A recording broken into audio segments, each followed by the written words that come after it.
There are now 6 official candidates in the race for Georgia governor, with Governor Brian Kemp not seeking re-election because he's already in his second term. Both Democrats and Republicans take a shot to lead the Peach State, including former Atlanta Mayor Keisha Lance Bottoms. And after months of speculation, Georgia Lieutenant Governor Burt Jones has officially announced his plans to run for governor.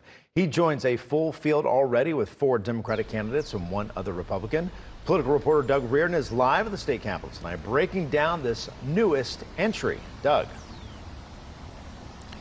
Right, and not necessarily a surprising one, guys. Lieutenant Governor Jones is already a well-known entity here around the Capitol. He has served 1 term as Georgia's second in command, leading the state Senate here. And he could also be armed with a very powerful endorsement from a good friend in the White House. I'm Lieutenant Governor Burt Jones. A new but not necessarily surprising entry to the race for Georgia governor on Tuesday, Lieutenant Governor Burt Jones ending months of speculation and throwing his hat into a race for the position directly above him. In a campaign ad, Jones promises to eliminate the state income tax and uphold parents' rights in the classroom. Is this a surprise? No. He's been very clear that this was on the horizon. Political strategist Brian Robinson said Jones's entry into the race was an open secret. Already, the lieutenant governor has a $14 million war chest and plenty of name recognition around the Capitol from his years leading the state Senate. The lieutenant governor, no matter who he or she is, plays a big role in the legislative process.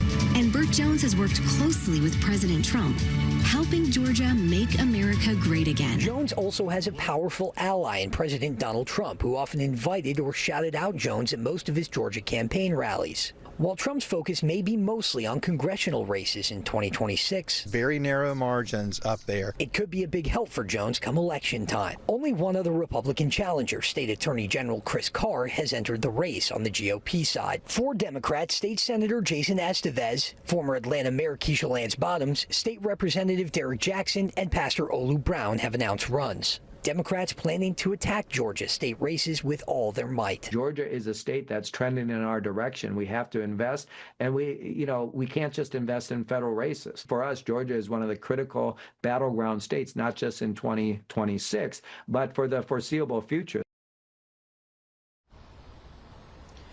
And we mentioned that there are only 2 GOP candidates for governor right now. Robinson says that field is likely to grow. People like Secretary of State Brad Raffensperger and Georgia Congresswoman Marjorie Taylor Greene have also floated runs for Georgia's top office. We're outside the state capitol. Doug Reardon, Atlanta News First. We have much more right now, Doug, at AtlantaNewsFirst.com and on our free app. You can meet all the candidates who want to be Georgia's next governor. The election is set for November of 2026.